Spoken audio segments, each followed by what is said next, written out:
evening. Welcome to the May meeting of the Planning Commission of Goochland County.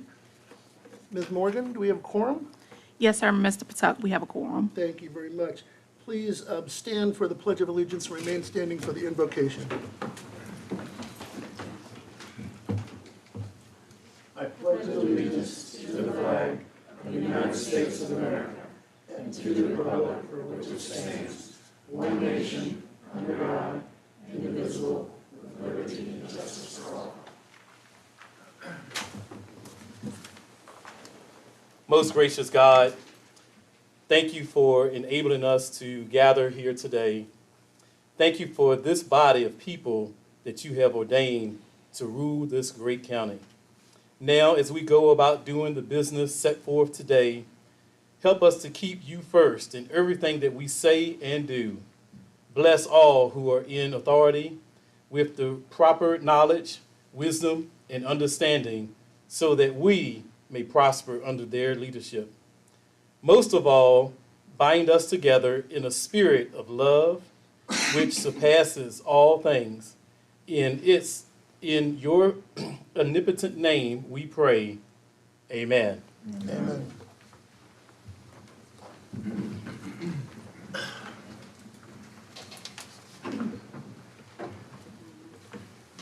Okay,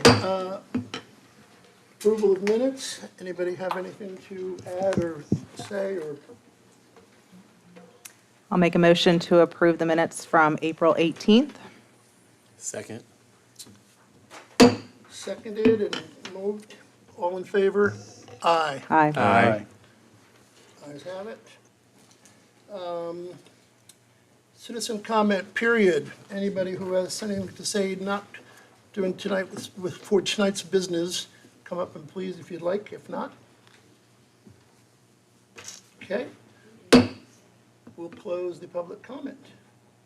Request to defer, add, delete changes in the order. We have no request to defer Thank you. additions, deletions, or changes to the order of public hearings. Thank you very much.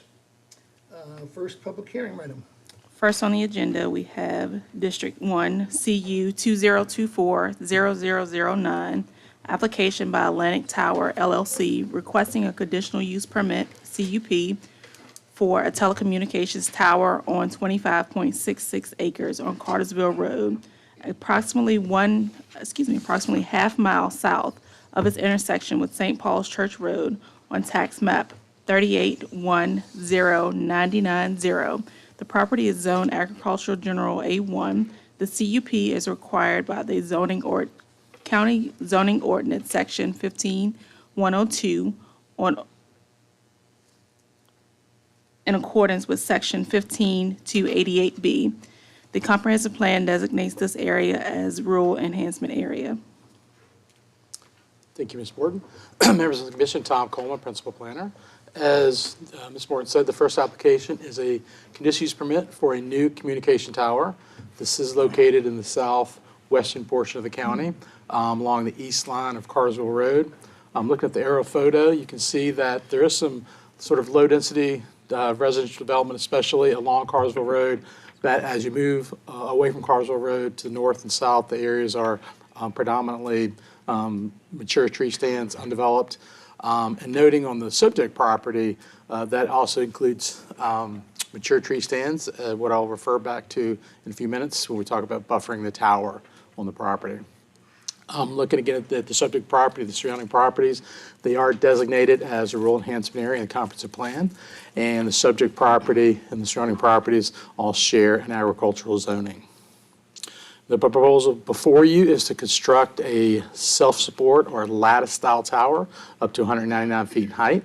The tower and the equipment at the base of the tower would be located within a 5,600 square foot lease area. And it will be designed originally to hold 4 carriers, one of those which would be Verizon, and the tower will not be lit. Looking at the site plan, the parcel sort of highlighted in pink As mentioned earlier, the parcel is forested, and that will come into play in the conditions when we do require buffering for the equipment, for the base of the tower and the equipment at the base of the tower. Looking at the site plan, the blue line on there sort of highlights where the access road would come in off Carsville Road.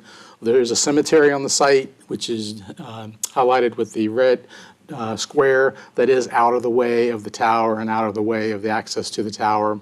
The access is with Carsville Road.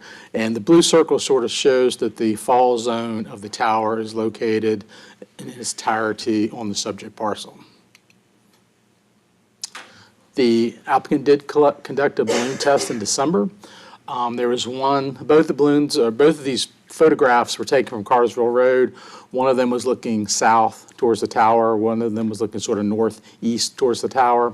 At the one that's labeled 1734 Carsville Road, you can see where the balloon was floated, and that's what the picture balloon looks like. Then they've done a photo simulation overlaying what the tower would look like. With the other one, the red balloon really wasn't visible from the picture, but you can see from the photo sim what the tower would look like, or the photo simulation of the tower looks like. The property is in the designated is designated as a rural enhancement area, and these types of uses, when they are in a designated growth area, as long as they have it properly conditioned and operate in accordance with those conditions, they would be generally consistent with the comprehensive plan. There was a community meeting held in February. The only attendees were Supervisor Christie and members of staff and the applicant. And I mentioned earlier, they did conduct that balloon float in December. As we look into the conditions for the tower, these are typical. These are what we generally consider the standard conditions for a tower. The first one would allow the tower to be erected at this location. The second one would require them to adhere to that conceptual plan that I showed you earlier. The third one would require that the tower could not go active until they got all their site plans and permitting approved. Number 4 would limit the height of the tower to 199 feet. Number 5 would require them to adhere to the appropriate federal regulations. Number 6 would require them to have a fence at the base of the tower for security purposes. Number 7 would prohibit any interference with any other communication systems. Number 8 would require the tower to be kind of a non-reflective neutral color. Number 9 would be a buffer. As mentioned earlier, the site is substantially treed, so we would take a look at landscaping when they submit their PUD. With this application, it's likely that the mature trees on the property would suffice for the buffering. But we'll take a closer look at that when they file their site plans. Number 10 does allow the county to provide their own, they have is it termed a permanent perpetual right to locate their equipment on the tower and work in cooperation with the tower owner. Number 11, that does require them to construct the tower within 2 years of the CUP approval. Number 12 would require them to build an internal access road that meets the county standard. Number 13 would require them to remove the tower within 90 days if it ceased being used as a tower. And the last one would be the standard transfer or lease of the CUP. If the property is sold or leased, they would have to make that new property owner or lessee aware of the CUP and the conditions. And that concludes my presentation. Be happy to answer any questions.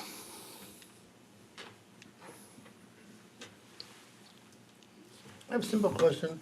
When they build the tower, how much land around it do they have to clear?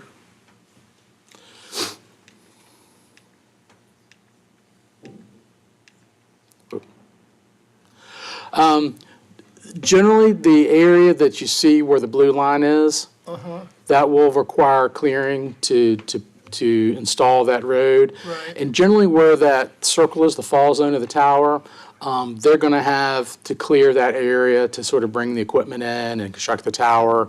I mean, that probably gives a good visual representation of it. And if the applicant, has any more to add, maybe when he comes up, he can add some additional information. But that And kind where's of, the cemetery? that's the red square. The red square, got it. Yes. Okay, got it. Okay, thank you. Maybe I missed it, but I just wanted to ask a question. Has this organization, this company, put up a tower like this in Goochland for this? I didn't see. I don't recall this company doing it, and if I'm wrong, I'm sure the applicant will correct me, but I don't recall them installing a tower. Is this piece of property actively timbered or harvested, or has it just been? I mean, the tree stands there are mature, so if it hasn't been timbered, it hasn't been recently timbered. Okay, anything else? Thank you. Is the applicant here, or would the applicant like to speak? Please come on up and tell us who you are.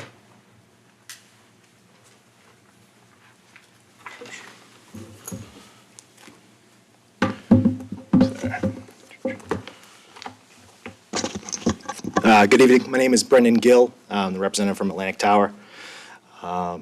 We are in front of the commission tonight for a conditional use permit to construct a communications tower along Cartersville Road. The presentation was just given by Tom. It's pretty substantial. Okay. Okay.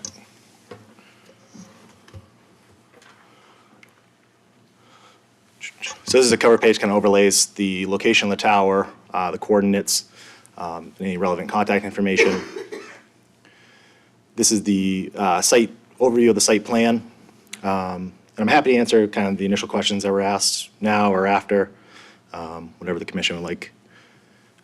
There are just a couple points of clarification on the fall zone as well. That circle of the fall zone, it's kind of a term in the industry that we used to use guide towers, where the towers used to be held out by guide wires. The fall zone was the literal fall zone of the tower if one of those guide wires snapped. The new towers are self-support. So they're designed with pinch points in them. So if there were ever to be, a structural failure, they collapse downwards. just don't- So they don't actually fall over Got it. anymore. The term is still used, but I always like to clarify that. So the clearing doesn't have to be 190? No, the only clearing that would happen would be the initial access driveway in and any drainage or buffering that would be required within that 20 feet. And also the 75-foot by 75-foot area would be cleared, but anything outside of that would not be cleared.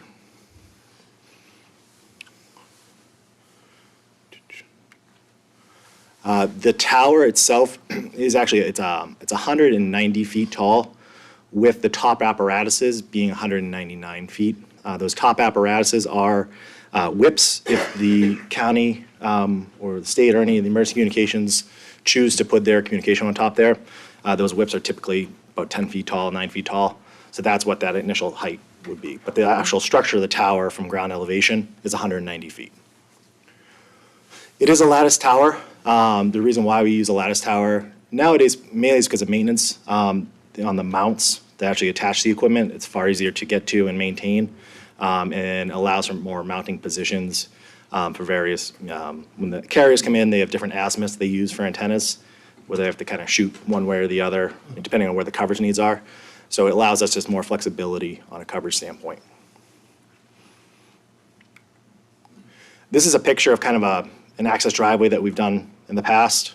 See, it's obviously here it's a little bit muddy. The top level gravel hasn't gone back down because of winter conditions, but it's a fairly narrow. We try to blend it in. We repurpose any timber or any cuttings that come down for drainage, and so we try to keep everything on site.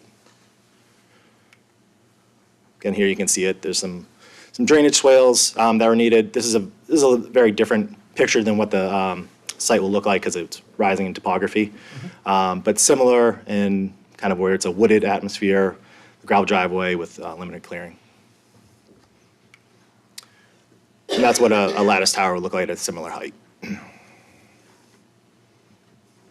You showed that you'd have 4 devices, would you call them whips? Well, we show 4 RAD centers. Okay. So the top RAD center would be, it's intended to be Verizon Wireless right now. We also have T-Mobile lined up. We're in communication with AT&T, so we are trying to actively get all the major carriers on board. Then the top 5 feet is reserved for community communications. And could you put more up there if you had to or wanted to? Yeah, structurally, the lattice towers are great because structurally they can hold a lot of weight. So Microwave dishes were something that were used in the past for point-to-point communications if fiber optics wasn't available. So we have the ability to house that on the tower as well. A lot of emergency departments use those as well. So the Lattice Tower allows that. Thank you. Excuse me, this sorry. site would be secure as you showed in the picture a few Yep, minutes ago? yep. Per the Telecommunication Act, there's certain regulations for security of the site. There would be an access gate off of Carswell Road, and then there would also be, the whole compound would be fenced off and locked. These sites now are all basically remotely censored, so they get inspected from a maintenance crew on a periodic schedule, but otherwise, they're really passive use on the property. It's not a lot of traffic, the construction time is really minimal, so unless there's a need to get out there to fix equipment, they kind of really set and forget.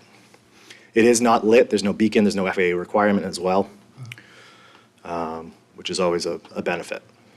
When you say periodic maintenance, twice a year, 3 times a year? Or was So normal? we check the site twice a year from a development standpoint to make sure that the roadway is in good condition, there's no overgrowth, that the fence is still standing, there's no issues like that. The carriers, their techs will visit the site to inspect their ground equipment.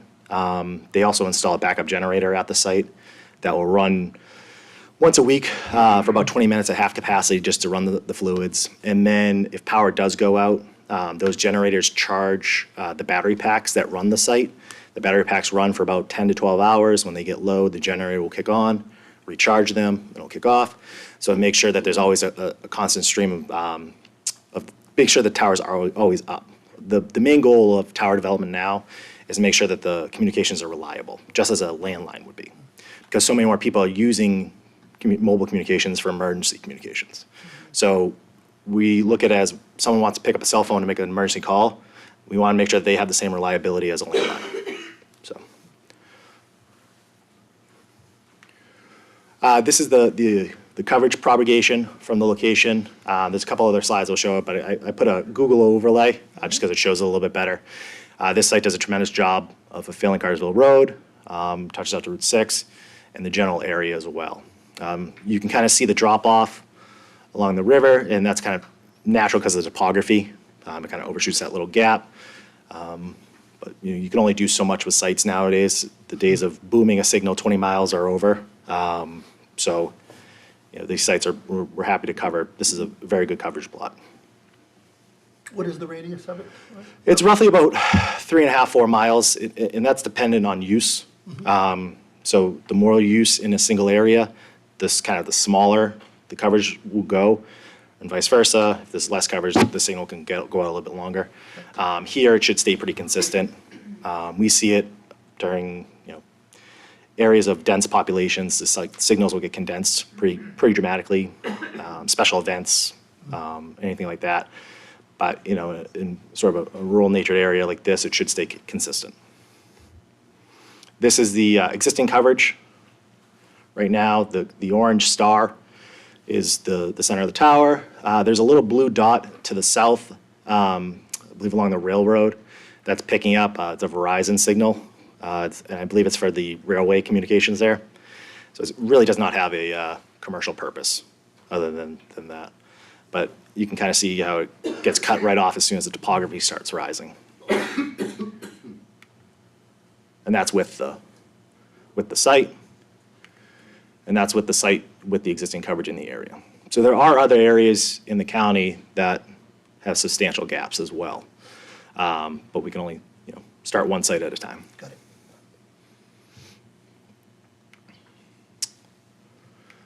it. This is the photo sims.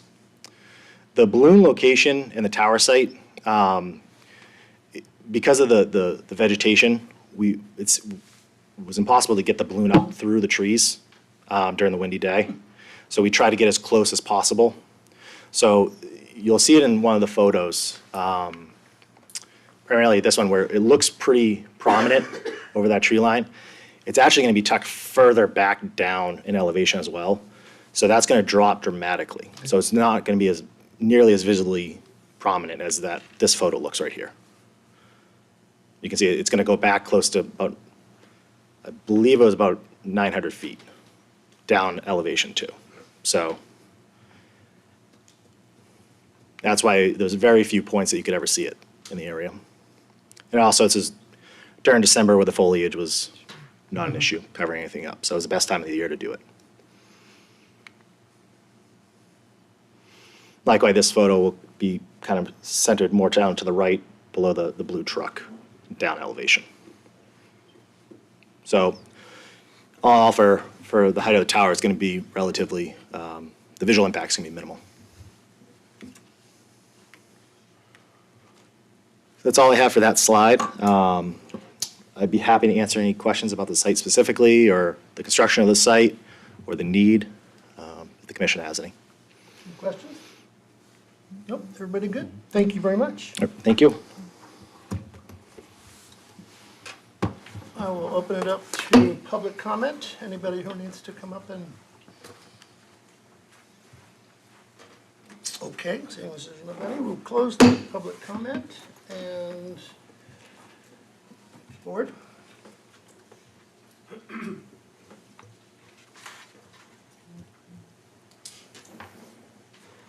I move that the commission recommend approval of the conditional use permit CU 2024-00009 for telecommunication tower at Cartersville Road, subject to the conditions that were presented. Second. We have a motion and seconded. All in favor? Aye. Aye. Passed. The motion is recommended approval pass on a 5-0 vote. This case will be scheduled for public hearing before the Board of Supervisors on July the 2nd with a recommendation of approval from the Planning Commission. Second case, application by Bradley and Donald Reynolds requesting to amend conditional use permit CUP 2016-00008B for public assembly place to add unhosted short-term rental and winery on less than 50 acres and accessory public assembly uses on 23.07 acres at 5061 Broad Street Road on tax map 510610 and 51061C. The property is zoned agricultural general A1. The CUP is required by the county zoning ordinance, section 15102 in accordance with sections 15281F, 15285G, and 15290. The comprehensive plan designates this area as rural enhancement area. Again, Commission, Tom Coleman, Principal Planner. As Ms. Morton indicated, this next application is an application to amend an existing conditional use permit, and they're looking to accomplish three things. They want to amend some of the CUP conditions that were previously approved. They want to add or establish a new short-term rental unhosted, and they also want to establish a new winery on less than 50 acres to establish a tasting room. This subject property is located in the northwest part of the county. It is located along the south line of Broad Street. In this subject property, really, there's a lot of low-density residential development in this area. Looking at the comprehensive plan, the subject property and surrounding properties are designated as a rural enhancement area. There is agricultural zoning to the north, to the south, and to the east, and there's some residential zoning to the west that's associated with the two neighborhoods to the west of the site. Just a brief history of the site. The applicants do reside on the property, and they operate a wedding and event venue. Their initial CUP for the place of the public assembly place, that's a zoning term for the venue, was originally approved in 2016. That was renewed in 2017 and 2022. And that CUP is for a public assembly place that allows events such as weddings, rehearsal dinners, similar type activities. They are capped currently at 150 guests per event, and they are limited to one event per day. They did have a site plan or PUD approved for the site in 2016. As mentioned earlier, they want to accomplish three things. The first change is they do want to get approval for short-term rental unhosted. Now, there's a dwelling on the property and they reside in that dwelling, they could operate a hosted short-term rental currently without the CUP, but they would like to gain the CUP approval for the unhosted, so they would have that option to do that in the future if they so choose. And that would be like if they were to move from the property, it would need to be, they would need the CUP approval for that unhosted short-term rental. We would not anticipate that that would require any site improvements, and occupancy would be limited to 10 for that short-term rental unhosted. They also, the second change, they would like to add a winery on less than 50 acres. Having a winery on less than 50 acres does require a CUP. They've indicated they want to have like a tasting room for wine, primarily focused on wine. They would operate that in the, what we call the small venue barn, and we'll have some pictures and site plan of the small venue barn in the, later in the presentation. The applicant has indicated to staff that they are candidates to be licensed as a farm winery by the Virginia Department of Alcohol Beverage Control. And with approval of the CUP, they would still need to obtain that licensing before they could open the tasting room. And again, because of the public assembly use, the history of the public assembly use that's there, we would not anticipate at this time that there would be any site improvements. Again, as we just look at the parking and things like that, we anticipate they would not require any site improvements. And the last one, they did want to amend their their existing approval for the public assembly place. They did want to be able to have 2 events per day rather than limit to 1. And surely the applicant can talk about that a little bit more. They'd indicated to staff that they do have smaller events and they would like the option of having smaller events, 2 per day. All the other CUP conditions would remain. All the occupancy limits, all the noise limits and things like that would all still stay in place, but it would allow them to have more events on a daily basis there. And also, they would like to allow some outdoor music at the small venue barn in association with the tasting room. A lot of times with these public assembly places, noise is one of the big considerations. It's one of the big potential impacts. So we do tend to more tightly maybe regulate that or more specifically regulate that. And they are asking a little bit of relief from that to operate that tasting room. And you'll see a little bit more about that later in the presentation. Looking at an aerial photo, it sort of highlights the improvements that they've made to the site. Again, the existing parking area, the overflow parking. They've got 2 venue barn facilities in the house, in the pool area. All of those are existing. They utilize really the parking, the large venue barn, and the small venue barn. Those are pretty actively used for their events. And sort of have a circle around the small venue barn. They've indicated that's where they would operate the tasting room, would be focused on there. Kind of shows up a little bit on here. There is an outdoor kind of patio area off to the rear or the north side of that. And the short-term rental would be approved, if the CUP is approved, for the dwelling. I've got another slide that kind of shows the proximity. There is a dwelling that's about 200 feet away. I believe that was the attendee to the community meeting, and they were, they did not express any concerns with the operations here. A couple of pictures. Again, the site plan there, that's a copy of the site plan, the POD they have approved.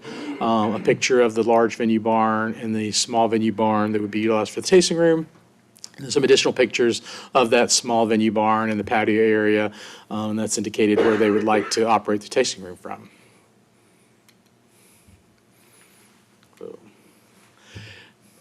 Again, just some of the setbacks from Coast House that indicated earlier that there are kind of some rural residential, some dwellings and that surround the property. That closest one is kind of to the east, about 200 feet away. The 2 neighborhoods that abut the property to the west, those homes are about 1,300 feet away. They had the community meeting in March. Supervisor Christie and Planning Commissioner Kimberly and one of the neighbors did attend that. And there was a discussion about the owner's plans and their applications and and sort of their history and their future of the site, but no one at that meeting expressed any concerns with their operation. Now, as I get to the CUP conditions, there's a lot of CUP conditions because we're covering multiple different uses here. I will say the first set, they're kind of in 4 sections. The first one, overall, apply to everything. And then there's a set that deals with the public assembly place, another set with a tasting room, and then a 4th set with the short-term rental and hosted. The first 3 really overlap each other a lot. All the activity, the place of public assembly, the tasting room, those really overlap a lot. When I get to the short-term unhosted at the end, those will kind of be a little bit different in character, but you'll see that when we get there. And there are some housekeeping changes here. Some of those are just to update the language, and I've tried to blackline them. But anything that's a major change, I'll slow down and kind of highlight that. Okay, for the first one, the first group, these conditions regulate all the CUP activities. The first one would require them to adhere to that PUD site plan that I showed you earlier. The second one would require them, if they construct any new buildings on the properties, they should maintain that farm, rural character of the site. They are limited to 1 sign. It'll be 20 square feet in area and 10 feet in height. There is a prohibition against any vehicles parking on Broad Street. Number 5 would require them to maintain their access road to the satisfaction of both the Goochland Fire Rescue and the Department of Community Development. Number 6, that's a parking waiver. What they did get a waiver to allow them to have a gravel parking area with the exception of the handicap parking. Their handicap parking does have to be paved in accordance with the handicap guidelines. Number 7, if they do any exterior lighting, they would need to get a lighting plan approved for that. Number 8, fireworks are prohibited. Number 9, any guests are prohibited from discharging firearms of the property. That number 10 is the standard condition. If the property is sold or leased, that new owner or lessee is made aware of the CUP and the conditions. And as far as the expiration, that's the existing 2032, the existing expiration, what they get received in 2022, so we're just carrying forward that, sort of rolling them all into all these into one CUP expiration date. Now, moving to the second set of CUP conditions, these are more specifically geared towards the public assembly place. The first one would allow that public assembly place to continue to be used subject to these conditions. Number 13 does limit them to 150 guests for the place of public assembly in the tasting room. Number 14, that does reflect their request to have 2 events per day. The previous approval is for 1, or excuse me, the existing approval is for 1. Number 15 would prohibit any events on Memorial Day or Labor Day. Number 16 governs their hours. That's 9 to 9 Monday through Thursday, 9 to 11 Friday and Saturday, with the music ceasing an hour before they close. And then Sunday, 11 to 10, the same thing, the music ceasing an hour before they close. Number 17 regulates that outdoor sound, and we'll see a little variation on this when we get to the tasting room. But this does generally, for the place of public assembly, generally prohibits any outdoor music except during wedding processionals and ceremonies. Other than that, any music or amplification would have to be indoors. Number 18 does require them, under certain conditions, to have uniform security on the site. Number 19, any alcohol consumption would have to adhere to Virginia Department of ABC guidelines. Number 20, that requires them to provide an annual notice to the county and to keep that updated of the events that they have going on at their place of public assembly. Now we get to the third set. It deals with the tasting room, and these are all new conditions because the tasting room is a new proposed use. This would allow the tasting room in accordance with these conditions, applicable conditions. Number 2 kind of repeats that guest limit. They are limited to having 150 guests present at any time during the public assembly place or the tasting room use. The hours of operation for the tasting room would be Thursday through Sunday, 11 to 7, and during any public assembly place event. Outdoor sound, this would sort of a carve out. This would allow them to have some amplified sound from Thursday to Sunday, 11 to 7, and it would require any of their application devices to be oriented towards Broad Street. And again, number 25, the alcohol consumption in the tasting room would not be allowed to be open to the public until they receive the appropriate license from the Virginia Department of Alcohol Beverage Control. And then the last set of conditions have to do with the short-term rental and hosted. And these are all, again, new conditions that are related to that use. The number 26 would allow that short-term rental unhosted to be in operation, subject to these conditions. The next one would require the dwelling to maintain its residential appearance. Number 18 would limit their maximum overnight capacity as it relates to short-term rental of 10 people. Number 29 would require them to have a carbon monoxide and a smoke detector installed. 30 would have required them to provide and maintain their access to the satisfaction of Goochland Fire Rescue and Community Development.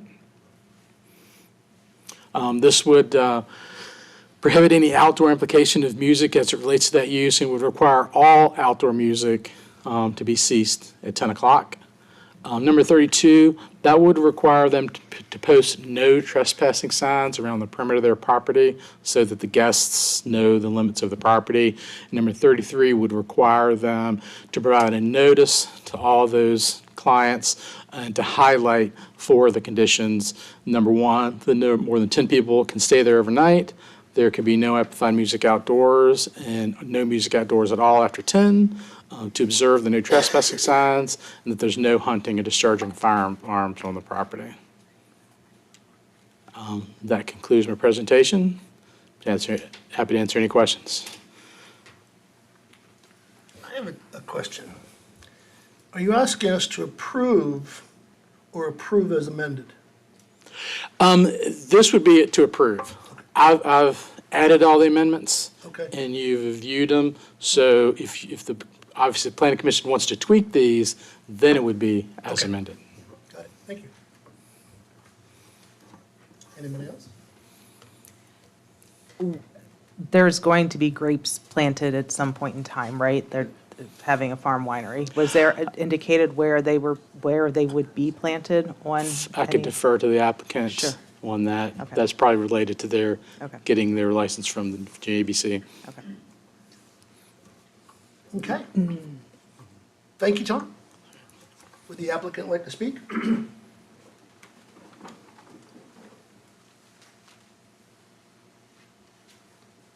I guess to answer your question about the grapes, First, I'm sorry. let us know who you are and where you Okay. live. Brad and Donna Reynolds, we live at 5061 Broad Street Road, Louisa, Virginia, but in Goochland County. Thank you very much. So to answer your question about the grapes, I don't know if they can bring the site map up again, but there's a 10-acre field in front of the barns. Sure. And to get that farm winery permit from ABC, it's a minimum of 3 acres of grapes. Okay, So that was gonna be my next we're trying to figure out exactly what we want to do. But it actually can be more than grapes. It can be anything that goes in wine. So we could plant fruit trees, apple trees. It's really any fruit that goes into a wine. But it's a 3-acre minimum to be able to get that permit. It's a long-term process. It is, and that's why, as Tom said, we're kind of learning as we go and trying to understand what the end goal looks like. But we want to have some options as we kind of map this thing out and figure out what to do and how to do it. But there's some different advantages of doing the farm winery permit that we can actually sample around the state. We can actually do a logoed Bandits Ridge bottle that we could sell to our wedding guests and all that stuff too. So there's different options available depending on the, now, again, it might take us a year or two to get the grapes all planted. So we might have to do an option like get a restaurant license for the interim until we can get the farm winery permit. But all those are kind of options we're working through and trying to figure out what's the best option to go. So with the winery, are you anticipating, tourism, visitors coming there to just hang out and Yeah, I mean, drink wine and? it's unfortunate, we've been actually working on the small barn. We've actually updated it in the last 3 weeks. There were actually stalls in it, we've taken stalls out, we've completely updated that barn. Not only for smaller events, but in the case we actually do open that winery, we have the place to be able to do that. Yeah, but that's that's the thought from Thursday through Sunday. Naturally, if we're doing a wedding, we can't do that, but that folks who come and hang out, we would have a kind of a limited menu of mostly packaged goods, but just some simple things that we could serve, and just people hang out, relax, and enjoy the evening, and then go home. So just to clarify, if you have a wedding, then the tasting room would not be open. It's one or the other, correct? Correct. Okay. Yeah. And one of the other points Tom was talking about is the 2 events per day. Not that we, again, you always hate to say never, but the plan isn't to do 2 weddings a day. The plan is we do retirement parties or showers, or, so we could, now that we have 2 buildings to do that, we could do 2 separate events at one time.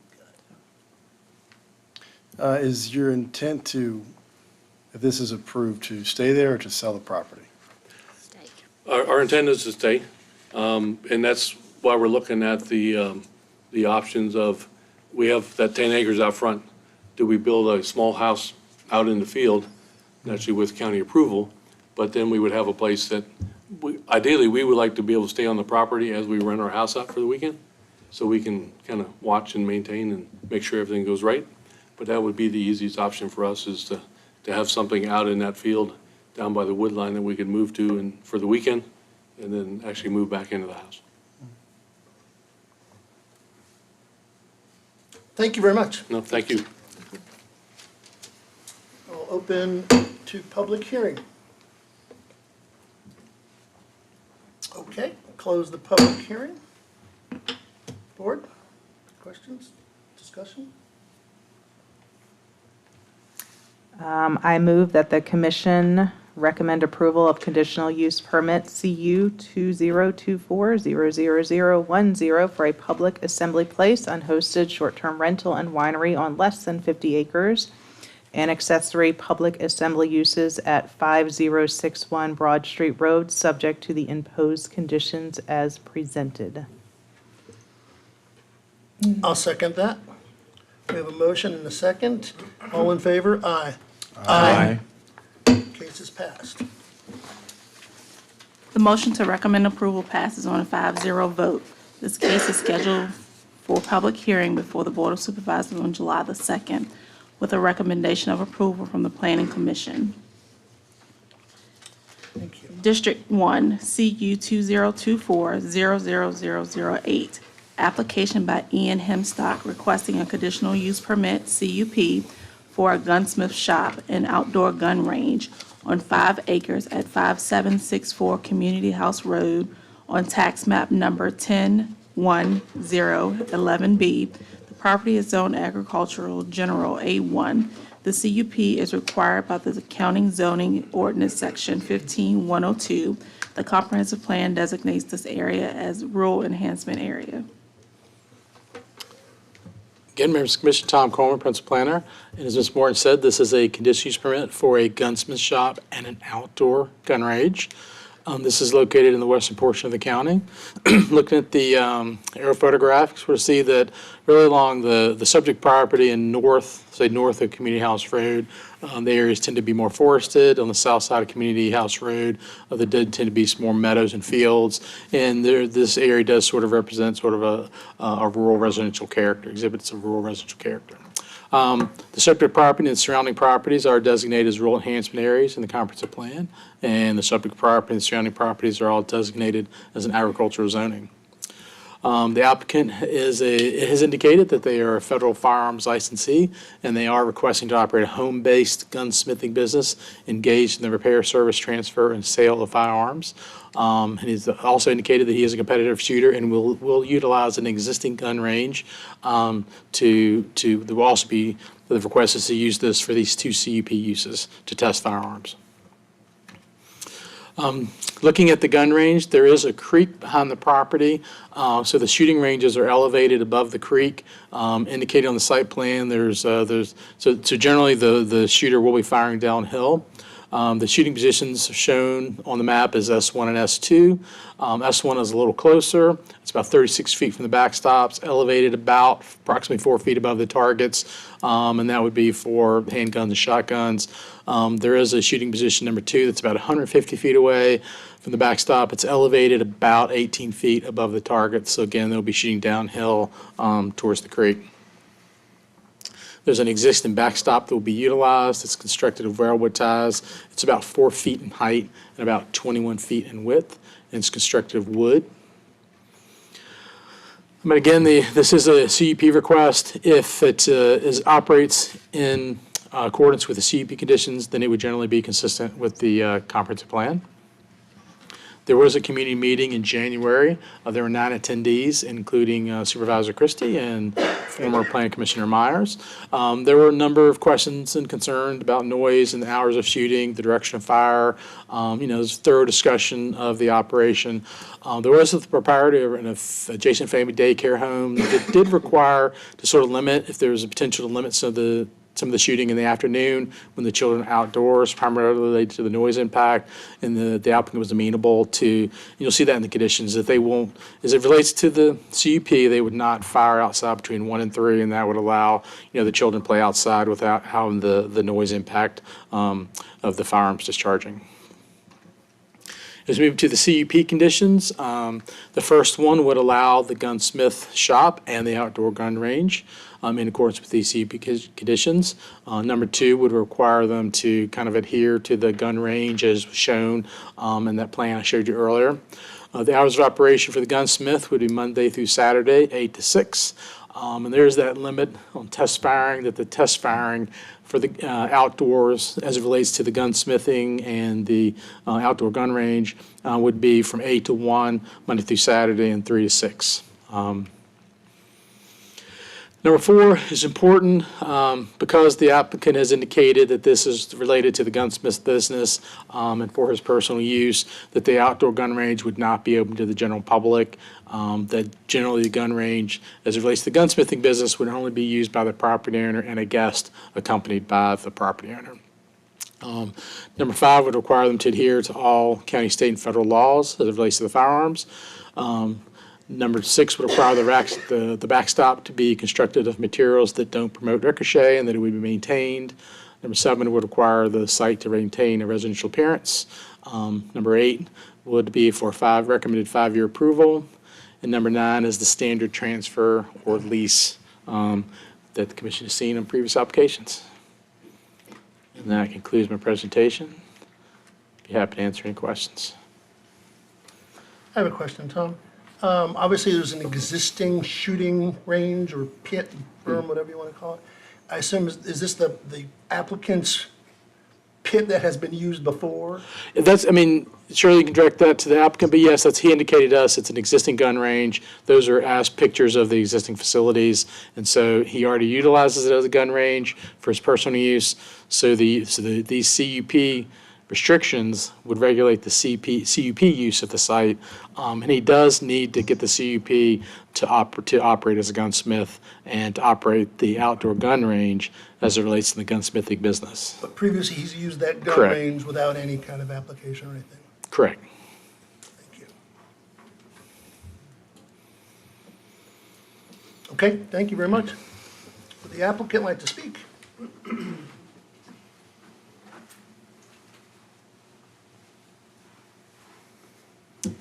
Good evening, my name's Ian Hemstock and I'm the owner of Fast Point Firearms. And your address, please? 5764 Community House Road, Columbia. Thank you. I'm happy to answer any questions. I have nothing more to add to what Tom's presented there. Happy to answer any questions. Okay, does anybody have questions? Just one. It says in the summary, 2 shooting locations elevated above the creek, so the shooter's firing downhill. Is there any possibility of a bullet going across the creek, or, for example, or if someone is walking or in that area between your property and the creek, would they be subject to be hit, perhaps? Super question. Not sure how to answer that. I think that the only way I could answer it is that it's the responsibility of the shooter to make sure that you hit the berm.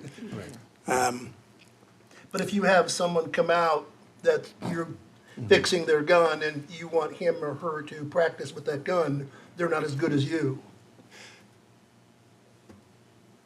The intent is that I would be the only shooter. They can accompany me, they can see what's going on, they can see that their firearm is working, functioning correctly, Okay. that it's zeroed to whatever target they wanted to be, but that I would be the only shooter using that range. Thank you for clarifying that. Thank you. Any other questions? Thank you very much, sir. I have, Oh, sorry, I sorry, have go a ahead. question, yeah. So Tom described the shooting's all downhill, and there's a creek, obviously. And the creek appears to be on the adjacent property. So the rise on the other side of the creek is also on the adjacent property, correct? My understanding of the boundary is that my property boundary is the center line of the creek. Okay, that's not as what is shown on the graphic that's here. We see the gray line, I assume, is representative of the same as the red line on the inset, which is not where the creek is shown. Correct? No, sorry, I don't understand the question. Tom? do you I have- will say, I added the blue line You to added the highlight blue when line. I There thought you it was go. creek. There's a potential that that All was right, an well, error. I looked at the GIS, and it looks like on the GIS as well. Okay. And even if the creek is on your boundary, the uphill side of the creek, of the other side of the creek is on an adjacent property. It is. My biggest concern is keeping the lead on your property. Keeping rounds, absolutely keeping rounds on property. Yeah, and the 4-foot wall, are you willing to increase the height of that a little bit to 6 feet?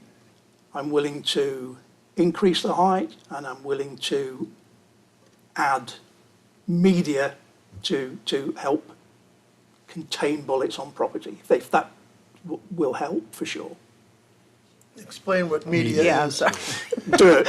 Dirt, sandbags? Currently constructed out of of a berm. railroad ties. These are 9-inch deep railroad Right. ties, extremely solid Okay. timber. Yep. If for whatever reason that is not felt adequate, I'm more than Okay. happy to improve the ability of the berm to retain rounds on property. Okay, Okay, that's great to hear, thank you. thank you. Perfect. Cool. Yes, please, thank you very much, sir. Thank you, everybody. Thank you. I'll open it to public hearing. I'm not sure who else wants to go first, so. You're standing, come on.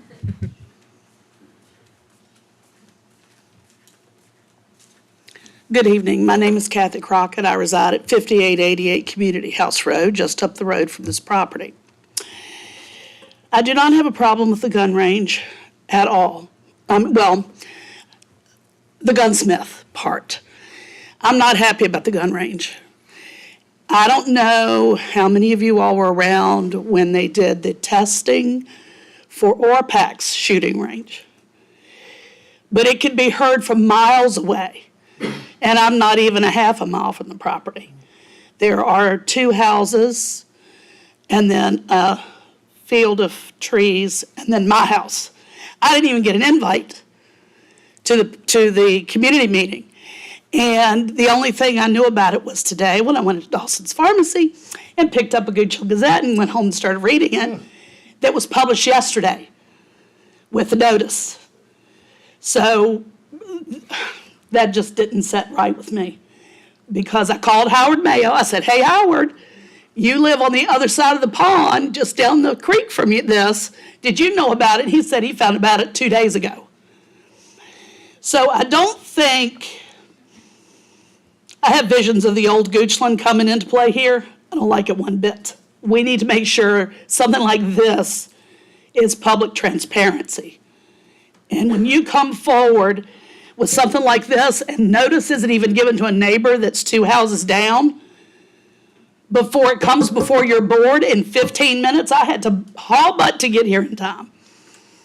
That's not right. I can hear the train in Cartersville that's down Route 45 on the other side of Route 6. It's miles and miles and miles from my house. And it has to do with the topography, the ground, how many trees, how many fields. It makes a difference. And I don't want to hear shooting even between these hours. I hear enough of it during hunting season because there's nothing that keeps the hunters from firing around you. I have a backstop at my house to shoot my pistol. But I am very cognizant of my neighbors. And I don't go out there and do it every day.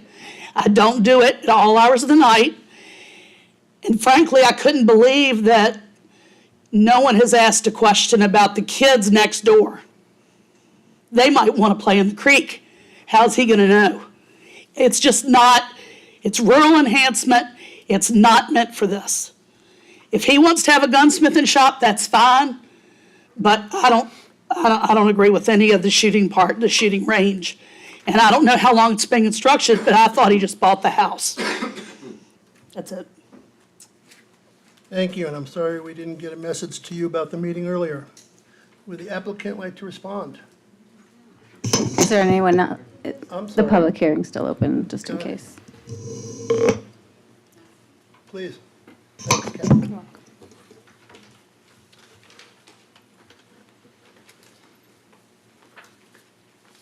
Hello, my name is Marjorie Mayo. I reside at 5700 Mayo Lake Drive. Our property, if you look at the map there, is the 5700 Mayo Lake Drive. So Mr. Hemstock's property, is behind us. We are not against the gun range per se, because my husband shoots, our neighbors shoot. So we hear gunfire from time to time. And his willingness to limit how often he test fires the guns, I think, we're okay with. The backstop does kind of concern me. I do feel like it needs to be higher, especially if gunfire goes over the creek. But with that said, and we just met Mr. Hemstock tonight, so, we're okay. And the fact that it's not going to be a public gun range, that was our main concern, because we were not invited to the community meeting either.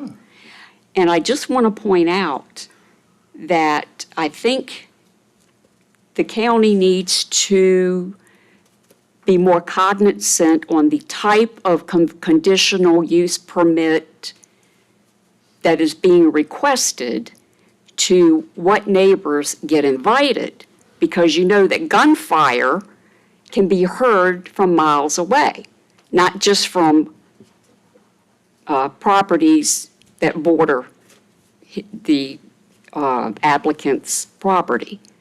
So we were very concerned about that because, like Ms. Crockett said, we had just found out about this a couple days ago. I know there was a sign out, and if you go, we usually go left at Tabscott to Community House. We usually go left in the direction towards Goochland. So we don't, we wouldn't have seen that sign very, on a regular basis to know that it was a zoning request. So that's all I wanted to say. Thank you very much.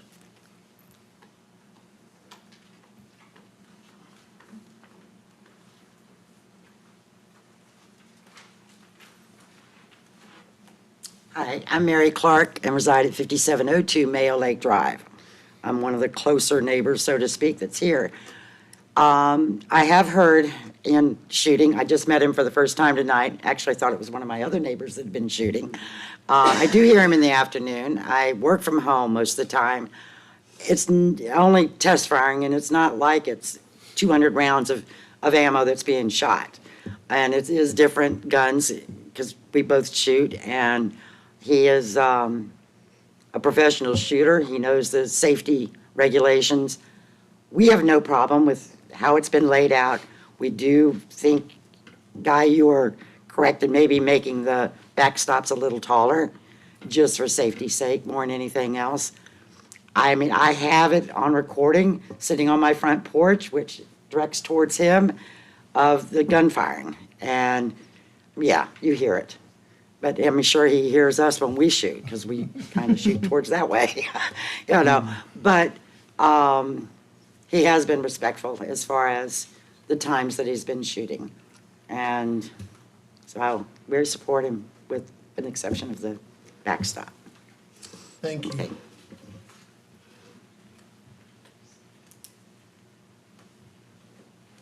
Is there anybody else that would like to speak? Mr. Hemstock, would you like to speak to the shooting rounds, the amount of, and Sure. I guess first thing is to thank my neighbours for their contributions. That was important to hear that. Thank you very much. I think in terms of searching for a solution kind of on my feet, so just forgive me while I'm thinking a little bit. We've already talked about improving the berm. That would feel quite reasonable. The amount that I'll be test firing for the business, I'm more than happy to work with more restrictive hours. Without getting too long-winded, an example would be, I run my business for 2 years. I go to Cavalier, Rifle and Pistol Club. I occasionally go to Rivanna, but mostly at Cavalier. I go to Cavalier and test fire maybe 2 or 3 times a month. We're not talking about an enormous volume in terms of I'm a hobbyist, but I understand that my neighbours still have some concern. So I'm willing to consider more restrictive operating hours in terms of using the berm. I'm not quite sure in terms of using the range. I'm not sure how that would work in terms of me still using it personally. I think that's fine, we're not looking to that. I think one of the people who was saying that was how many rounds. I mean, it's not like you're there, boom, boom, boom, boom, boom, for a couple hours every day. Yeah, so It's a couple typically, for me, a test firing process, let's say that it's a handgun, it's a functional test and a safety test. It'll be no more than a magazine of rounds. Couple times a day? Please forgive, not, I would say a couple of times a week. Okay. Load the firearm. Does it go bang when it should do? Yep. Does it not go bang when it shouldn't do? That's my function and safety test. And the work that I've done, making sure the work I've done, I'm returning the firearm back in working condition. Perfect. Hopefully that helps. You good? If a customer of yours comes in and guns fixed, let's shoot, let's practice, is it your protocol if that customer would say, can I try? Can I shoot it, whatever? It is only you that shoots towards that berm, correct? Absolutely. Okay. Yeah. Understand the want for the need for reinsurance. From my perspective, it's also my home. There are very few people. There are no strangers I trust Sure. Thank you. shooting firearms in around my house, if that makes sense. It does. Thank you. Thank you very much, sir. Thank you.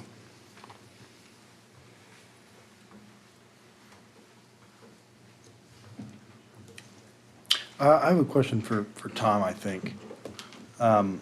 For personal use, is there a limit to how much they can shoot currently zoned A1 out there? Right, Personal use is personal. right, okay.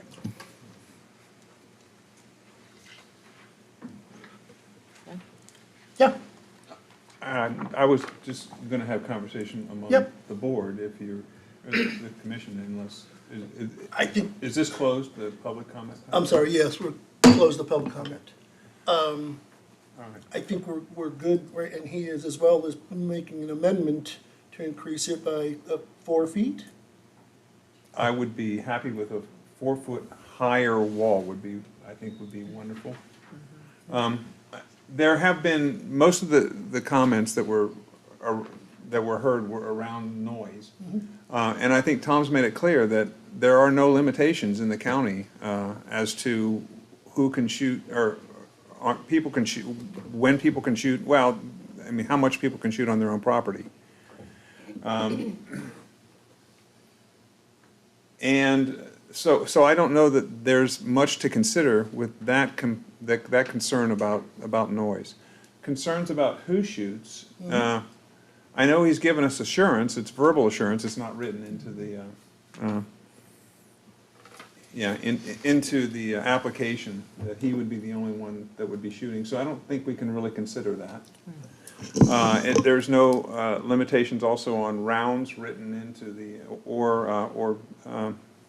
there are hour limitations, and he has said that he would be willing to consider additional limitations on, I would say, days of the week and hours of the day that he would be shooting. I don't have anything to recommend about that, but some of the concerns that were discussed here are, unless they're written into the application, then I don't know that we really can consider those. And Planning Commission members, good evening. And just to let you know, a reminder, we're on a conditional use permit. So these are conditions imposed by the county. So we could amend them. Okay. For example, condition 4 is about the general public use prohibited. The outdoor gun range shall not be open to the general public. The outdoor gun range shall only be used by the property owner or a guest accompanying by the property owner. You could consider putting a comma there, however, only the property owner shall test fire the weapons, something like that. So that's an option for you. Okay. And the same with condition 6 for the backstop. It says the backstop shall be constructed. There we could add something to a minimum height of, Okay. and then go on with the rest of the sentence. All right.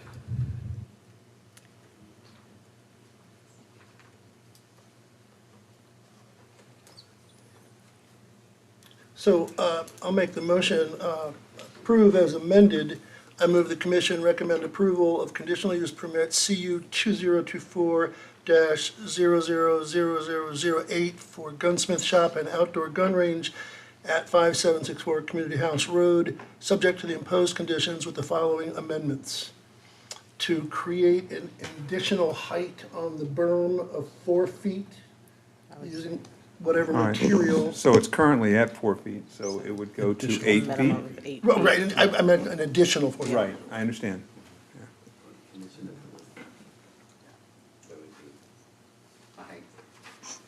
Okay, so I know 6 feet was discussed earlier, but you're recommending the motion is to amend condition 6, backstop, to read, the backstop shall be constructed, and there we'd add the words, to a minimum height of 8 feet. And then the sentence would go on, to a minimum height of 8 feet. Oh, no, we don't need the word and. The backstop shall be constructed to a minimum height of 8 feet of materials, and then the rest of the sentence that do not. Correct. Okay, so that's the amendment to condition 6.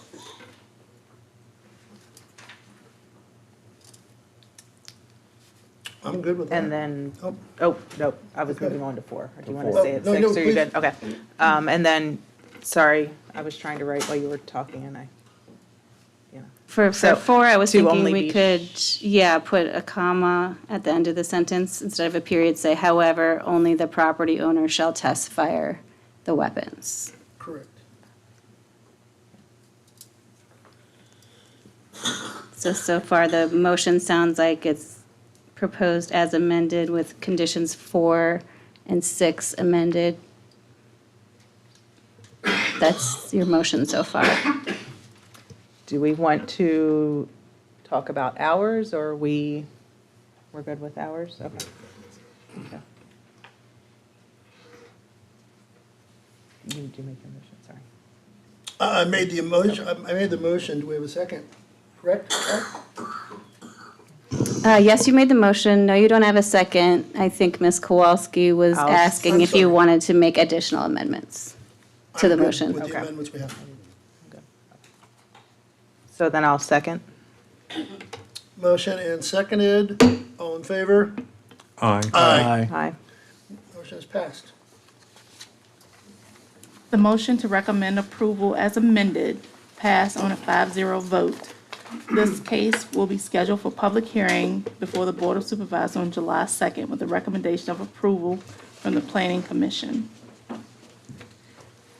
District 2, CU 2023-00017, application by Cornelius Dandridge Jr., requesting a conditional use permit, CUP, for small contractor storage on 1.87 acres on Sandy Hook Road, approximately 500 feet south of its intersection with Whitehall Road on tax map number 211025A. The property is zoned agricultural limited A2.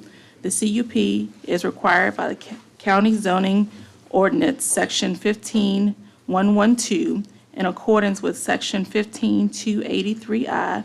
The applicant is seeking 5 exemptions to section 15283I to allow 1, use on less than 3 acres, 2, building setbacks less than 100 feet from property line, 3, less screening than the required standard, 4, the number of vehicles and trailers to exceed standard, and 5, outside security lighting on the property. The comprehensive plan designates this as commercial.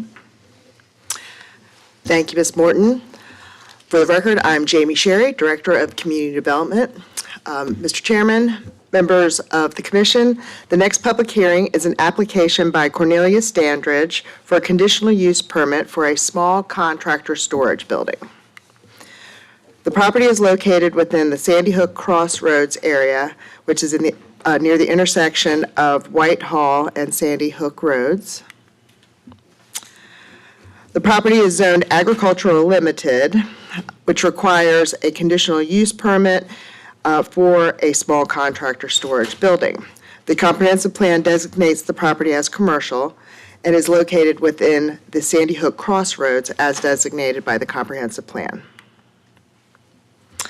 In 2023, the use of contractor storage small was added to the ordinance in agricultural limited and agricultural general zoning districts. The need was identified by the Department of Economic Development to help small contractors grow to mid-sized businesses. It's meant to fill a gap between the small businesses and those ready to conduct their business, and those who are ready to conduct their business in commercial or industrial property, so before they move on to that next level. So for contractor storage, there is a need for the conditional use permit, but there's also needs, the ordinance builds in use standards. The use standards address things such as the size of the property and building, the type and number of vehicles on the property. These are imposed to minimize the impact of the use on the adjacent properties. Standard 12 gives the Board of Supervisors the authority to grant exceptions to the standards through a conditional use permit. You will be recommending approval based on what he is requesting. So Mr. Dandridge is requesting a conditional use permit for a small contractor storage building for the equipment associated with his landscaping business. Currently, he has a home occupation business, which does, for the requirements of that license, you're not allowed to have outdoor storage or construct your own building to put your equipment in solely for your own business. So looking at the site, the property is 1.87 acres. There's an existing storage shed on the property right now that's circled in blue. And the property is accessed from Sandy Hook Road, which is the orange. It's also located adjacent to the future Station 8 firehouse. That's identified in red. As I mentioned, there is a building currently on the property. It's 864 square feet. There is parking area associated with the building, and it's made of gravel. There is no electricity or water in the building, and the building will need to get all the necessary building permits. So there are a number of requested exceptions, as Ms. Morton stated in the notice. The first one is a request for the property to be less than 3 acres. The subject property is currently, or is, 1.87 acres.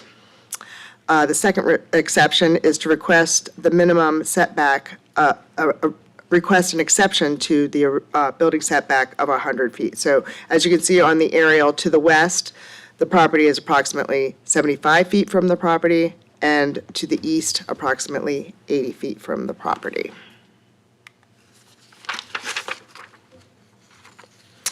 The applicant is requesting not to provide any screening, stating that there are security concerns.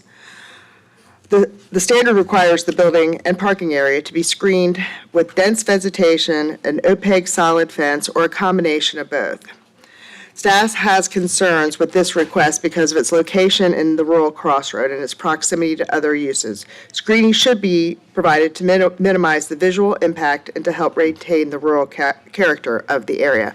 As you can see in the aerial, what staff is suggesting is maybe a series of trees to break up the passerby on the road, but also to leave it open enough to maybe mitigate some of Mr. Dandridge's concerns.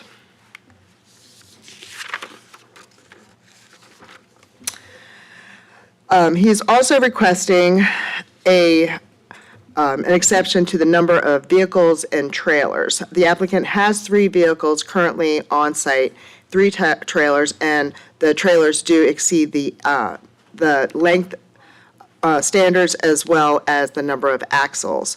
Since there's been no complaints, the vehicles associated with the business may in fact be appropriate and should be maxed out at the existing so as not to become any more intrusive to the area. He is also requesting that security lighting be allowed, and we have no concerns with that as well. There was a community meeting held back in October. There were 2 attendees that were from the area. They had questions just about what was being proposed. There was no opposition or anything stated at the community meeting. And although the bottom line said there were no additional comments, after I had already submitted this presentation, we did receive an email that was shared with the commission. But just for the public record, we did get an email from a citizen concerned that there are traffic issues as well as visual issues that could be associated with this use. And they did state that if this is recommended for approval they're requesting that all the standards be in place. So for the comprehensive plan, as I had mentioned, it is designated as commercial and is located within the Sandy Hook rural crossroads. The crossroads still maintain the intent of the crossroads is for them to still maintain their rural character and should be reflective of the existing character in the area. So properly designed with the associated conditions imposed with the conditional use permit, this request is consistent with the comprehensive plan. So just real quickly for the conditions, if you all do recommend this, these are the following conditions that are recommended. There's going to be a series of conditions that I identify that if you were to grant the full exception, that's how the condition reads. However, you do have the opportunity to amend those as you did with the last case. So number 1 allows for the small contractor storage building.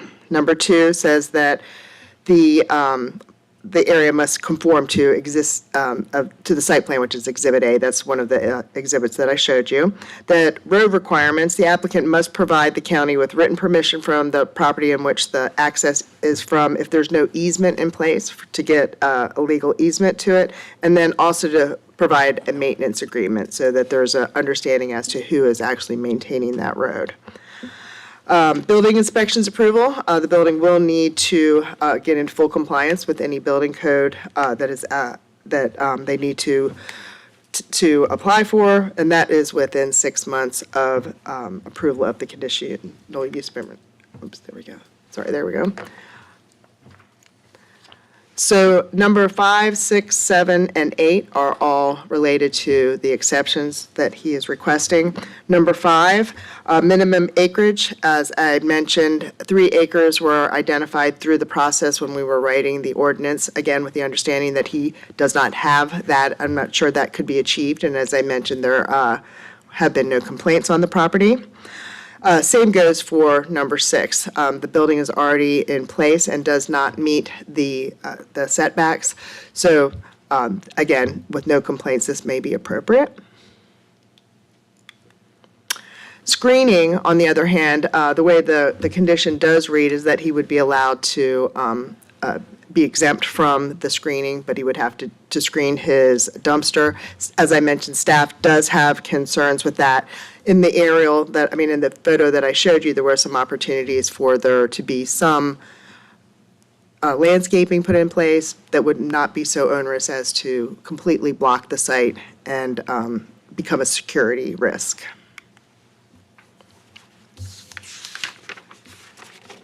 So number 8, what he's requesting is an exception from the number of vehicles, which is limited to 2. Mr. Dandridge already has 3 vehicles, so, again, with no complaints, that may be appropriate. He is also requesting the limit and the size of the 2 trailers. There are 2 trailers that he is limited through the standards.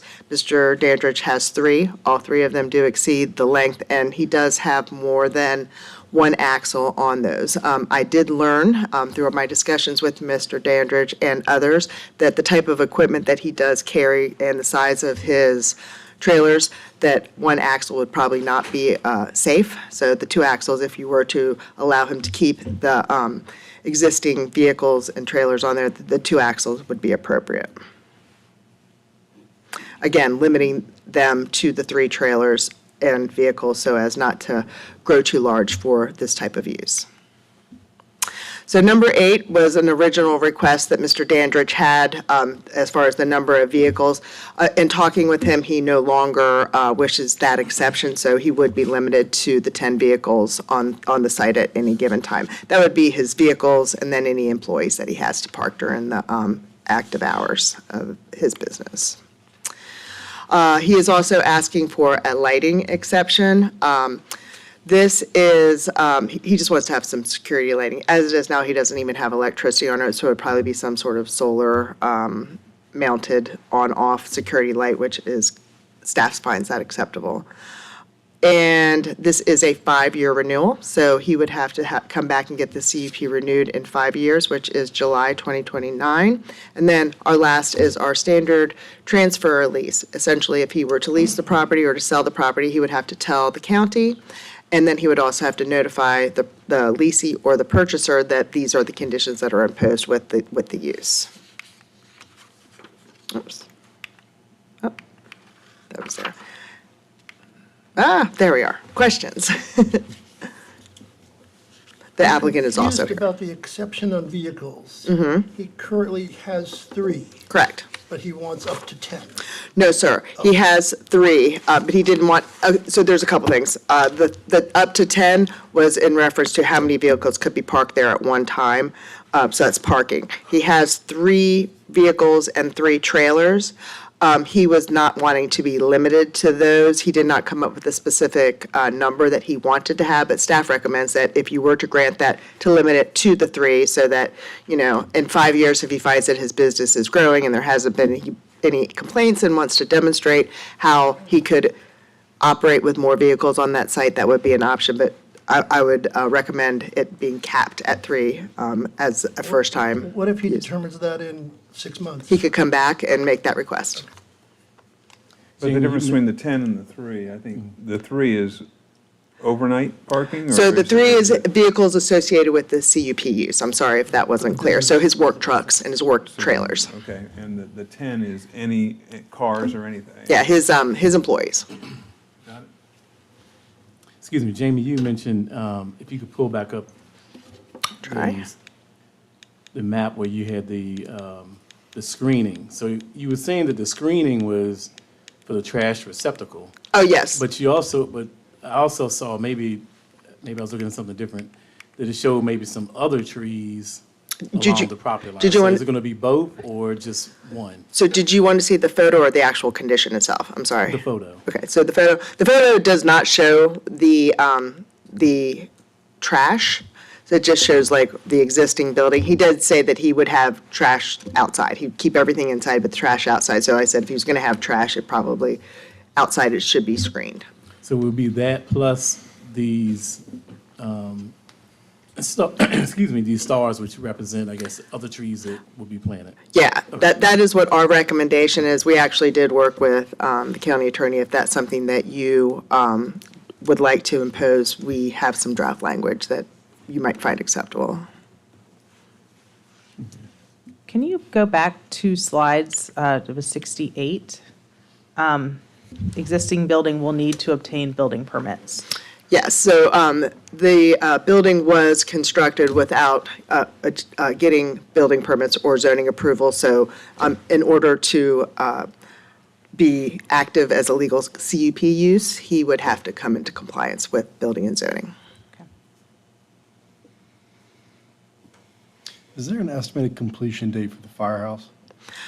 I think it is in like design right now, so I think that we've got a little bit of time. It is still actively being used. I mean, the fire rescue do actually camp. Do you know the answer to that, Miss? I'm sorry, I thought you were raising your hand. I don't know that off the top of my head. It's not like in a year or two. It's in the short term as far as capital improvements are, but not in the immediate future.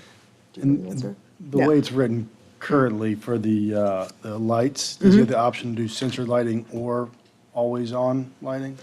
The way the condition reads, I guess I could do this so that we can all look at it.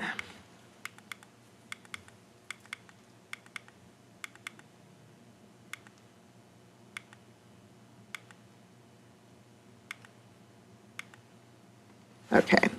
The outside lighting, security light is allowed on the property with the approval of a lighting plan by Director of Community Development. The lighting must be dark sky compliant and be reduced to a level necessary for security and/or sensor activated. So yeah, I guess something that is dim enough that would not impose like any kind of light pollution, and then, or they could actually be something that's motion censored or something along those lines. So it's an either or, but it would be something that would have to come through my office for approval. Thank you.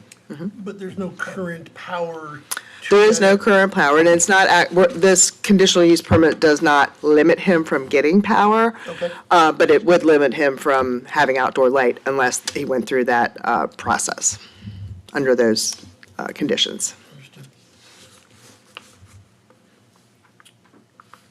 Okay. Thank you very much. All right? Would the applicant like to speak? Good evening. Cornelius Dandridge, 2744 Dogtown Road. Just going through the exceptions or the exemptions in order. Number one, well, let me not do that because y'all didn't bring that up. So the only issue that I have is with the screening, and I've expressed that before. It's family land, my uncle's doctor's office to the right. It's going to be a fire station to the left, which if we want to talk about screening there, maybe that should be shared with the county. And then there's that junk building in the front of me, which is obstructing all of the view, which has, been there for years. So I don't know what I would really be screening. The building is not very visible from 522 or Whitehall as it is. You have to make an effort to look up and see the building. So to properly, I'm in landscaping, to properly screen that, you'd be talking with 20 feet on center, green giant arborvitaes, you're talking like $6,000 to $9,000 in plants. I didn't pay that much for the whole shop in general. So that's not something I'm interested in doing. As far as the trash cans, there are actually 2 trash cans behind the building that you couldn't see in that picture, and there won't be a dumpster, so they won't be visible anyway, because of the thick wood line behind the building.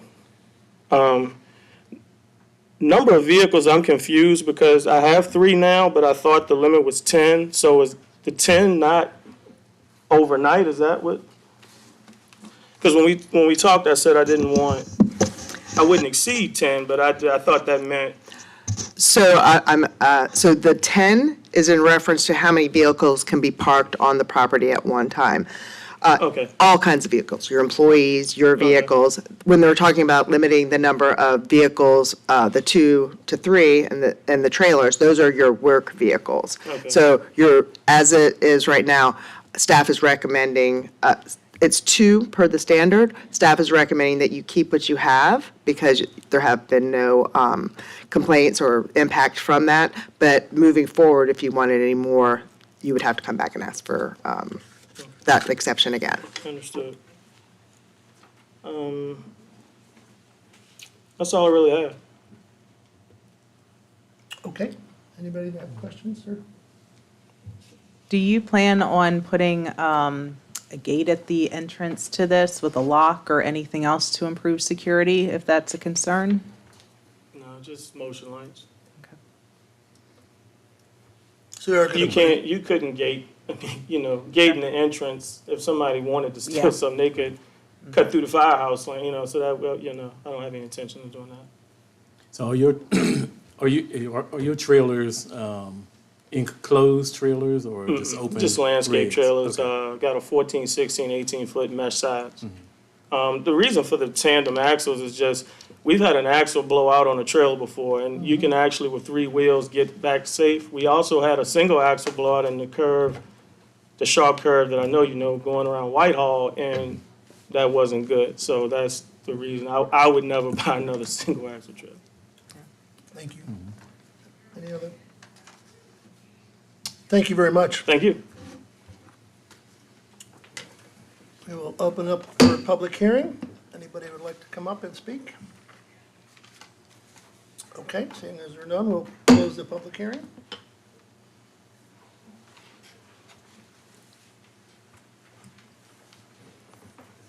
I'd like to say that I have driven by the property on 522, and it's not very visible just because of the terrain. It's not very visible from 522. The property that's to the north that is on Whitehall Road, it is currently in bad condition, but this does not restrict somebody from buying that property and improving it. So screening, I think, is still on the table from that property's view. I'm not concerned about what the fire department has to look at. I mean, that's an industrial use of that property, with lots of big trucks and things, so I'm not concerned about their view, but I want us to consider the property to the north on Whitehall Road, on the corner. I'm not familiar with the property, but Mr. Dandridge said that he really wasn't up for that because it would cost him too much money. So I don't know, we were talking about a couple of trees, not a kind of fence or something that would cost a lot of money, right? I mean, That's my understanding. And Jamie, is it more of you just want it, or it was a recommendation to just break it up some, or just not to be visible at all? No, just to break it up some, is what my original thought is. This is not a situation where they're right next to a residence, which is what we kind of built in the initial standard. So the reduction of the requirement really does, go back to the rural crossroads and, a rural community, rural area looking and, the potential for there to be somebody who improves some of the property around it. His uncle might sell there's a couple parcels, they might sell those properties in the future. And also being sensitive to Mr. Dandridge's request not to do it at all, but also his concern for the safety, to not impose something that's too impose. I don't know the cost of trees. Mr. Dandridge probably would, but I was just looking at it from the planning standpoint. Mr. Dandridge? Yeah, I'd like to add, if that property is sold, I don't have any problem screening that. Just, it's been that way for years, and I don't know, and I don't know how we can add that in, but it's to the right and to the left that I don't see screening as necessary, and obviously behind. But to the north, if somebody were to acquire that property and request screening, I would be willing to do that, and that's not $6,000 or $7,000 just to do that north side. Okay. Go ahead. No. So if we make an amendment to ask him to put in some trees, but maybe not right now, I don't know. Or is that just, something we live with? No. I think that since these are 5-year CUPs, I think that's traditionally handled by receiving complaints. Okay. That would just be how I would have been, because we wouldn't condition on if we receive a complaint from this property, are you going to plant trees? We wouldn't typically do that. I understand. Can we limit it to, was it the north side? Is that what you're thinking? Well, and as Jamie said, to the east is his uncle's property, and he said he described it as family property, but again, it's not necessarily gonna remain family property, so, I mean, I don't see Dr. Bowles going anywhere, but.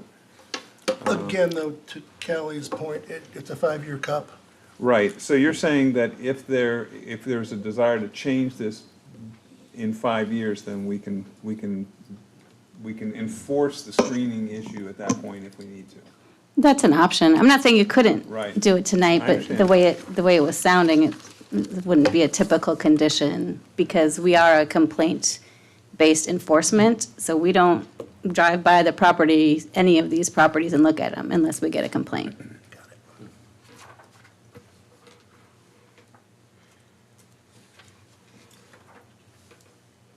Anything else? I guess I just did want to mention, it was crossed out on the presentation tonight, but it is published in the agenda packet 8C, which was increasing the total vehicle limit to 12, and Jamie said he's removed that request, so the motion would be as amended, at least to strike paragraph 8C. And that is just, so that leaves them at the 10 vehicle limit. So if you make a motion with no other changes, it would at least be amended to strike paragraph 8C, because that's different than how it's presented in the agenda packet that the public can see. Got it.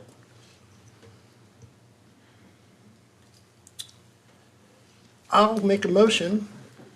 I move that the commission recommend approval of conditional use permit CU 2023-00017 for small contractor storage on tax map number 21-1-0-25-A, subject to imposed conditions with following amendments, strike paragraph 8C. Second.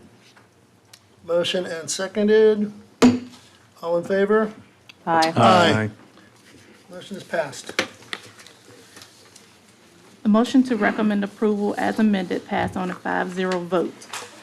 This case will be scheduled for public hearing before the Board of Supervisors on July 2nd as recommended for approval from the Planning Commission. District 4, RZ 2023-0003, application by RHVA Goochland LLC requesting to rezone 3.452 acres from residential general R3 to interchange commercial B3 with proffered conditions for a 2-story medical office building at 12705 Broad Street Road on tax map numbers 5910320 and 5910030. The comprehensive plan designates as area as prime economic development. Good evening, Mr. Chairman, members of the commission. For the record, my name is Ray Cash, Assistant Director of Community Development. As referenced before, this application before you is in District 4. It is a rezoning request for a medical office. It's located generally south line of Broad Street Road. The proposal is for interchange commercial, and the comp plan does designate as prime economic development. As we walk through this case, we'll discuss each of those issues.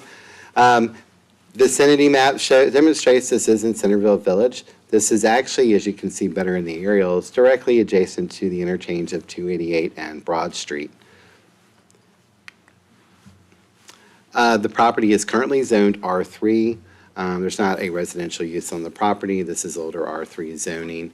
The comprehensive plan, as we referenced, does recommend this area to be prime economic development. As you can see the patch.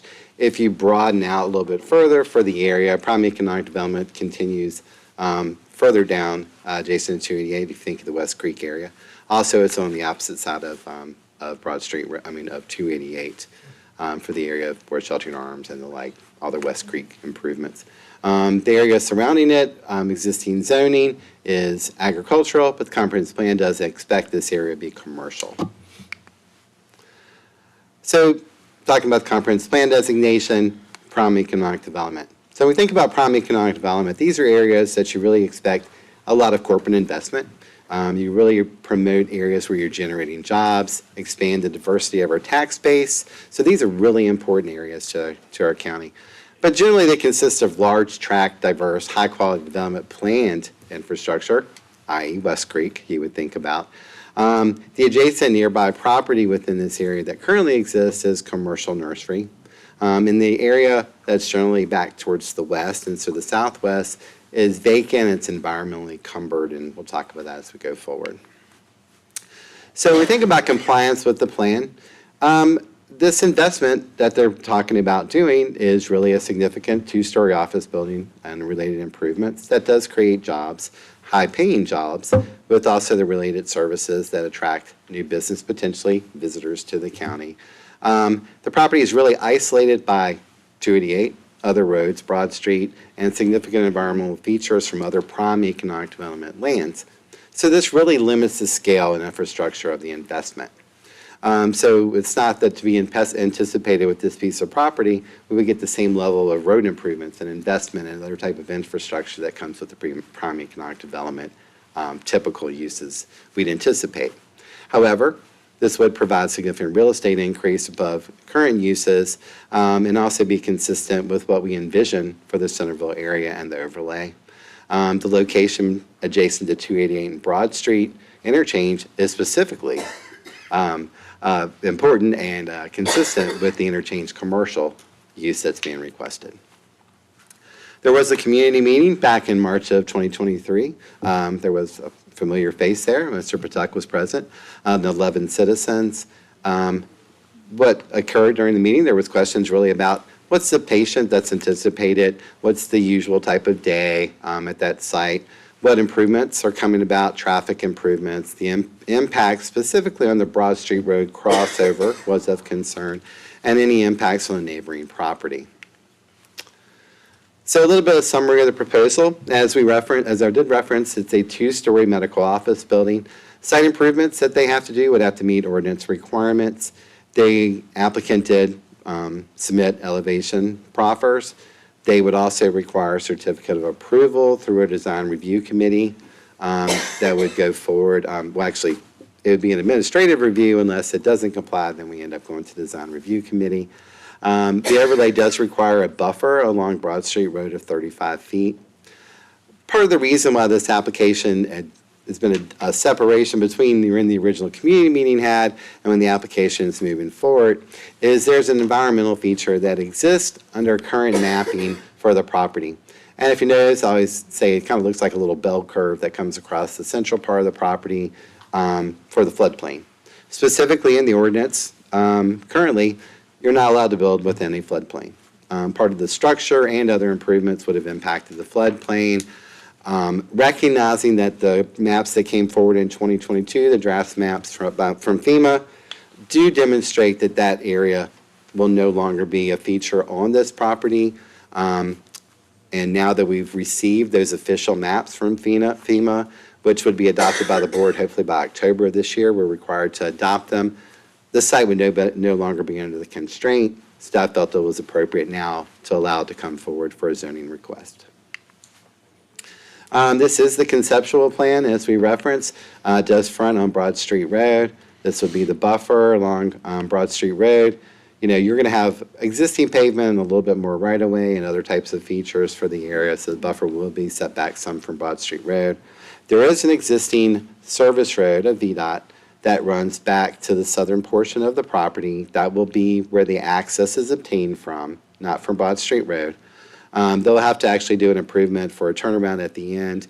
As I mentioned before, there is the existing nursery that's down here. So we'd have to meet the requirements of Broad Street for the, VDOT for the improvements on the service road. This road is capable, perhaps in the future to be able to extend for other types of uses, or if the nursery redevelops to a different type of use. However, as I did mention, sort of if you look back on our maps, if you notice the features here, that extends for a long way down to the south and to the west of an environmental feature that really is not developable. This is the elevation that is currently in your packet. For that, I know the applicant is looking to upgrade this elevation slightly as an improvement. However, we got that late, so it didn't come forward through here, and then they may share something similar in their presentation as what's being proposed. But generally, by its design, it would be consistent with what we see in the overlay as far as the materials and design. But of course, we'd review that through an administrative process later.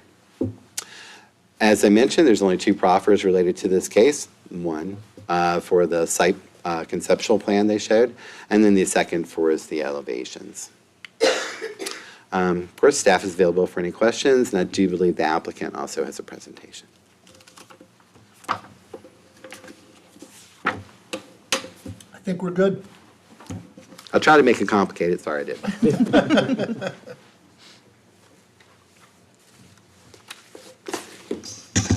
Good evening, Mr. Chairman, members of the Planning Commission. I'm Jennifer Mullen with Roth Jackson here on behalf of the applicant.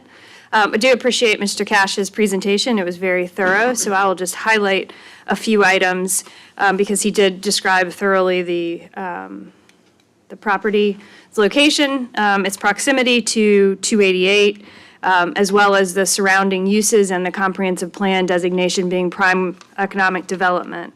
The property here is shown on the right. You can see 288 in the background.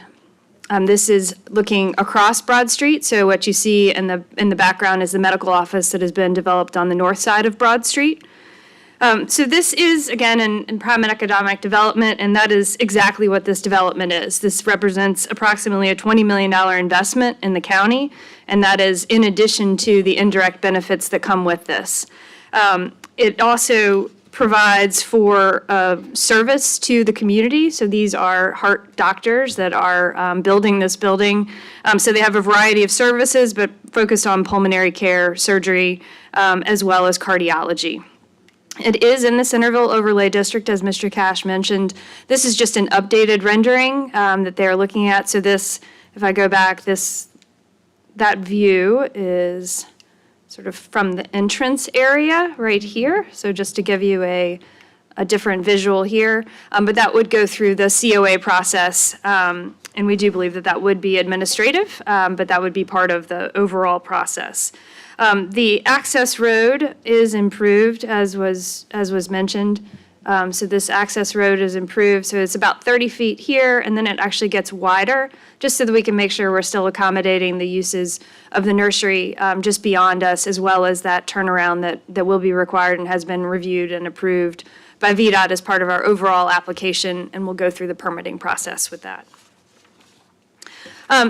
With respect to traffic, we did perform a traffic analysis, and that did find that the traffic generated by this development, the road network could handle it actually at the same levels of service that currently exist today. So with the development, with background traffic added plus an additional growth rate, the levels of service still are maintained at the same level of service. So we do think that this is a great opportunity for the county to provide high-quality commercial development. It is a small site, but this is a lot of opportunity for this site.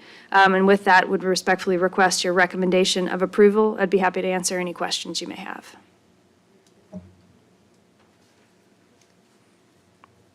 Go ahead. Just real quick, is this space fully built out, or is there room for additional offices or anything? Or Yes, ma'am. So it's about 34,000 feet. About 10,000 square feet is available for other medical office tenants. Okay. Within the existing building. Oh, yes, I'm sorry, within the existing building, but there would be, Right. yes.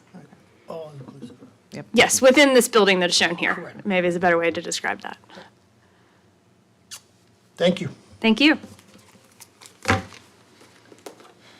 I'll open it up for public comment. Anybody? Okay. Nobody?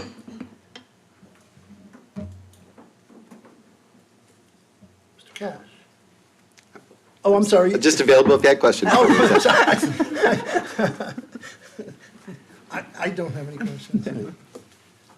Oh, you do? No. Oh, great. I have no Okay. question. Go, okay. No, please, go. Okay. I move that the commission recommend approval for rezoning RZ-2023-00003 for 3.452 acres at 12705 Broad Street Road from residential to general R3 to interchange commercial B3 with proper conditions as presented. I'll second that. Motion and second. All in favor? Aye. Motion passed. The motion to recommend approval passes on a 5-0 vote. This case will be scheduled for public hearing before the Board of Supervisors on July the 2nd, with recommendation of approval from the Planning Commission. Thank you, Ms. Morgan.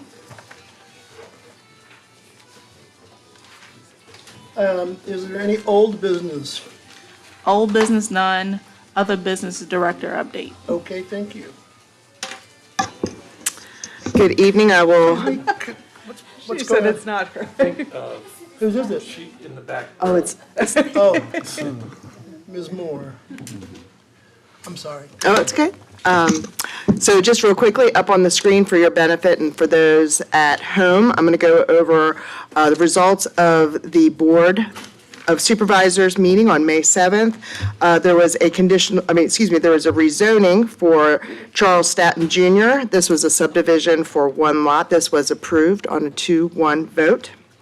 A similar request for the Bright Phillips, which is in District 3, another rezoning for a one-lot subdivision. This was also approved, not recommended approval, this is the board. Approved for a 2-1 vote. Chris Germain had a conditional use permit for an auto repair. This was in the Oilville Business Park. That was approved 3-0. And the ordinance amendment for access management, which is a countywide ordinance, it was deferred to the January 2nd Board of Supervisors meeting. Question? Yes, sir. I'm sorry. Oh, did I say June? Is it written June? I said January? Wow, it's been a very long day, excuse me. So approval 2-1, 3, were there absentees? There were 2 members absent, so there were 3, which was part of the deferral for the access management. They thought that that was something that was important enough to have the entire board there. Not that the others weren't important, but this is countywide impactful. So for the June, not January, Board of Supervisors upcoming, there is the conditional use permit renewal for Adams School that was before you 2 months ago. The request for the countywide zoning ordinance amendment for FAR, floor area ratio, that was brought forth by Carrie Hutchison. And then Sydney and Sydney, this is the Greenbrier Branch subdivision request for 20 lots off of Fairgrounds Road. It is my understanding that that is still moving forward. There might be, we're not sure if the applicant is going to be requesting a deferral or not. So that, if it is, we will be posting that on social media and getting the word out as soon as we can so that folks don't show up for no reason. And then for your meeting in June, June 20th, there are 5 public hearings. One is by Pleasant Grove Farm. This is in District 1. This is a conditional use permit for a public place of assembly, a short-term rental, unhosted, and a day camp. This is located on Old Fredericksburg Road. There's a request by John Myers in District 1 for a conditional use permit renewal for an accessory family housing unit detached. This is on Shannon Hill Road. And then the Rodericks are requesting and this is District 4, this is a conditional use permit for an accessory family dwelling detached. This is located on Broad Street Road, right across the street from Salem Baptist Church. Mannequin Town will be coming in for a conditional use permit and rezoning amendment to both. This was for a mixed-use development that was adopted back in early 2020 or the last month of 19. I'm not sure. I have forgotten. Also, there will be a rezoning amendment request from Tuckahoe Lands. This was a rezoning that was approved last July. They they had committed to doing a left turn lane, which was off-site. They were unable to get the easements, appropriate easements to be able to achieve that, so they are asking for a waiver. There are 2 community meetings upcoming. The first one is for Luckstone. This will be on May 22nd. It's in the 4th District. This will be at 6 o'clock, and it'll actually be at Luckstone, the Ashland Road plant. This is an amendment to an existing CUP related to overburden and stone processing operations. And lastly, on my list tonight, there is a subdivision rewrite that the county is embarking on. This is the community meeting to kick off and kind of describe it to folks, what this entails. This is on May 29th at 6 o'clock. That will be right here in this room, and this is a countywide ordinance amendment. I'd be happy to answer any questions. Nope. All right, very good. Thank you. Thank you. Thank you. Motion to adjourn. I so move. Aye. Yes. We're adjourned.